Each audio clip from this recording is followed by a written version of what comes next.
আল্লাহ নবী সাল্লাল্লাহু আলাইহি সাল্লাম সেদিন চোখের পানি ফেলবে আর বলবে, উম্মত এটা কি আমল নামা নিয়ে আসছে? উম্মত তুমি আমার এত বড় বেইজ্জতি কেমনে করলা? আমি 23টা বছর তোমাদের জন্য কেঁদেছিলাম।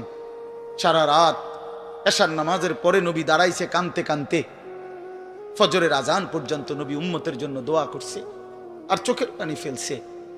তায়েফের পাথরের আঘাতে পিঠটা ছিদ্র করে ফেলছি, ক্ষুধার কষ্টে পেটে পাথর বেঁধেছিলাম। উহুদের দান দান শহীদ করা রক্ত নিয়ে উহুদের ময়দানে পড়েছিলাম বেহুশ হয়ে। ঘরের চুলায় 3 মাস আগুন জ্বলে নাই। এত কষ্ট, এত চোখের পানি, এত ক্ষুধার কষ্ট, এত রক্ত, বিনিময়ে উম্মত এটা কি নিয়ে আসলাম? নামাজ কই, সেজদা কই, রুকু কই, ফজর জোহর আসর মাগরিব এশা কই, হারাম থেকে বাঁচা কই, হালাল উপার্জন কই, জিকির কই, তেলাওয়াত কই, আমার সুন্নত কই? কেমনে এমনে ভুলে গেলা উম্মত? আমার এত বড় বেইজ্জতি কেমনে করলা? আমার এত বড় অপমান কেমনে করলা?